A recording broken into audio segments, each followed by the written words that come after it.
Hello बच्चों, मैं जयनाथ राही, जीव विज्ञान शिक्षक, किसान इंटर कॉलेज बरहनी चंदौली। बच्चों, आज हम कक्षा 12 के एनसीईआरटी के तहत सेकेंड लेसन जो है पुष्पी पादपों में लैंगिक जनन, इसके अंतर्गत आज हम एक विशेष टॉपिक का अध्ययन करेंगे। नाम है पराग कोश की आंतरिक संरचना का वर्णन।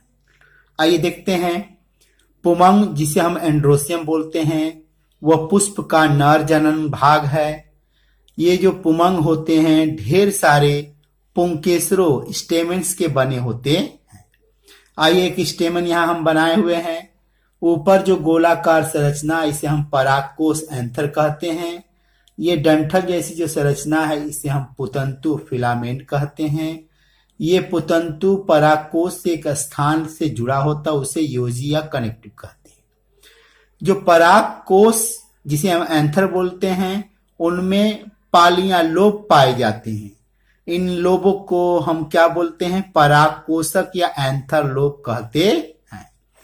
यदि परागकोश में दो एंथर लोब हैं, दो परागकोशक हैं, तो उस अवस्था को हम बोलते हैं डाइथिकस, द्विकोष्ठ की। ऐसी व्यवस्था जो है सरसों और मटर में पाई जाती है। ये आपका क्या है? परागकोश है।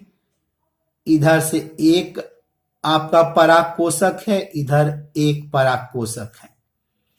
यदि परागकोश में एक एंथर लोब या एक परागकोशक पाया जाता है, तो उस व्यवस्था को मोनोथिकस कहते हैं, एक कोष्ठ की। ऐसी व्यवस्था गुड़हल में पाई जाती है, जैसे ये है आपका एक क्या है? परागकोशक है। आइए आगे देखते हैं। सामान्यतः प्रारूपिक परागकोश के परागकोशक में दो कोष्ठक, दो चैम्बर पाए जाते हैं, जिन्हें परागधानी या लघु बीजाणुधानी कहते हैं, अर्थात पॉलन सैक या माइक्रोस्पोरेंजियम कहते हैं। सामान्यतः जो परागकोशक होते हैं, उनके अंदर क्या होते हैं? कोष्ठक होता है। एक परागकोशक में दो कोष्ठक होते हैं। इस प्रकार एक परागकोश में अर्थात एक एंथर में 4 परागधानी या लघु बीजाणुधानी पाई जाती है। शुरू में ये लघु बीजाणुधानी कहलाती है। जब इसके अंदर परागकण बन जाता तो उसे परागधानी के नाम से जानते हैं। ये मान लीजिए क्या है? डाइथिकस आपका क्या है? एंथर है। जब इसको हम काटते हैं तो दो आप क्या कोष्ठक पाए जाते हैं, एक साइड में दो, इस साइड में दो। इस तरह एक परागकोश में सामान्यतः 4 परागधानी या लघु बीजाणुधानी पाई जाती है।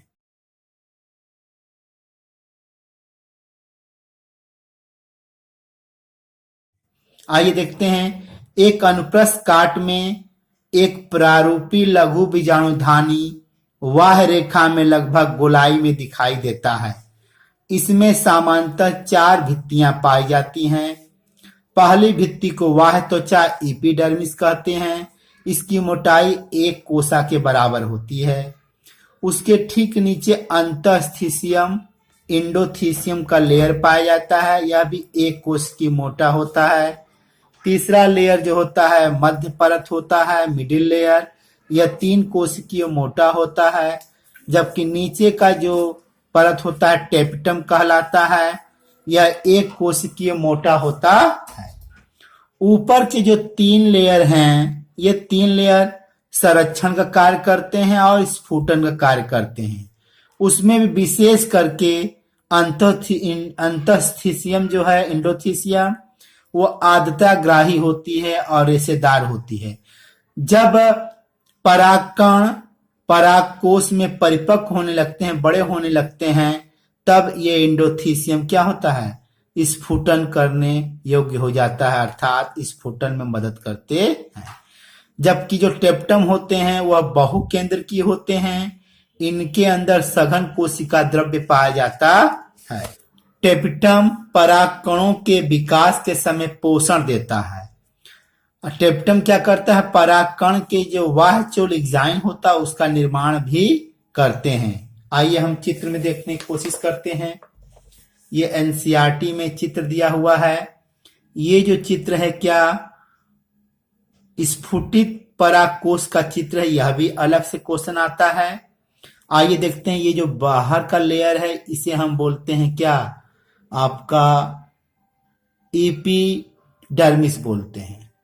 उसके ठीक नीचे का लेयर हो अंतःस्थिशियम होता है, इसके बाद मध्य लेयर होता है, उसके बाद बहुकेंद्र की क्या होता है आपका टेप्टम होता है, और उसके केंद्र के में क्या होता है लघु बीजाणु मातृकोशिका होती है।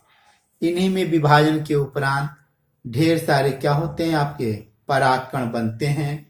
इंडोथीसियम का एक भाग है स्टोमियम, यहीं से क्या होते हैं स्फुटन कार्य संपन्न होता है और परागकण बाहर निकलते हैं। नमस्कार, धन्यवाद।